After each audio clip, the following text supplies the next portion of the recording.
வணக்கம். விஜயை பார்த்து திமுக பயந்து போய் உள்ளது. பழ. கருப்பையா.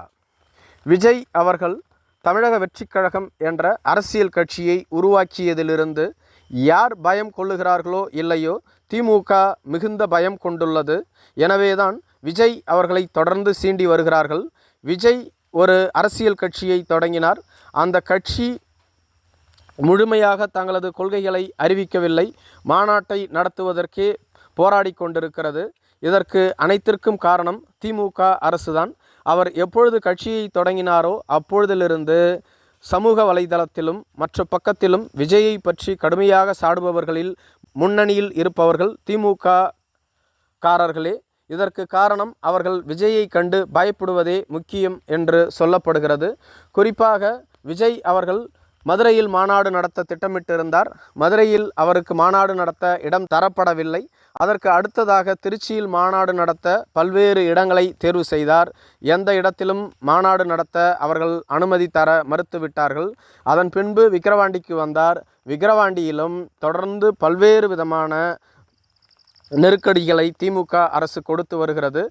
முன்னாள் முதலமைச்சரான இபிஎஸ் அவர்களே கூட கூறியிருக்கிறார், நாங்கள் ஆட்சியில் இருந்தபோது இது போன்ற கேள்விகளை கேட்டதே இல்லை.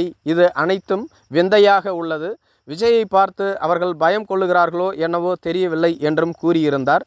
அப்படித்தான் திமுக அரசினுடைய செயல்பாடுகள் உள்ளது. மேலும் அவரது கொடி அறிமுக விழாவிற்கு ஒரு இடத்தை தேர்வு செய்திருந்தார். அந்த இடத்திலும் பாதுகாப்பு காரணத்தை காட்டி தர மறுத்துவிட்டார்கள். 5000 பேரை கூப்பிட்டு கொடியேற்ற நினைத்த விஜய்க்கு வெறும் 300 பேரோடு அவரது அலுவலகத்தில் தான் கொடியேற்ற அனுமதி அளிக்கப்பட்டது.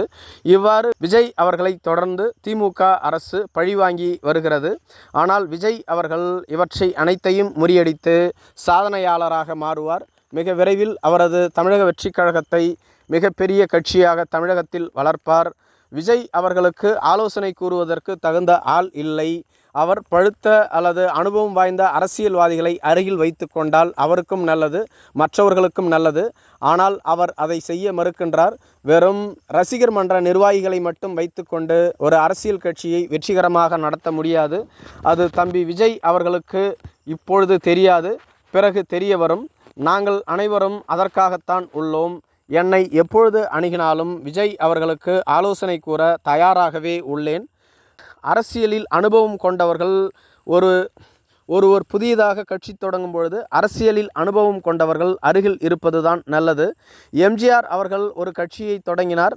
அவர் ஏற்கனவே பழுத்த அரசியல்வாதி தான். திமுக பலகாலமாக அவர் சட்டமன்ற உறுப்பினராக இருந்தவர்தான். இருப்பினும் கூட பல்வேறு அரசியல்வாதிகளை தன் அருகில் வைத்து கொண்டார். அதே போன்றுதான் விஜயகாந்த் அவர்களும் அரசியல் கட்சியை தொடங்கிய போது பண்ருட்டி ராமச்சந்திரனை தனக்கு அவைத்தலைவராக நியமித்து கொண்டார். இது விஜயகாந்துக்கு பேருதவியாக இருந்தது. அப்படி ஒரு அரசியல் அனுபவம் கொண்டவரை விஜய் சேர்த்து கொண்டால் அவருக்கும் நல்லது, அவரது கட்சிக்கும் நல்லது என கூறியிருந்தார். நன்றி.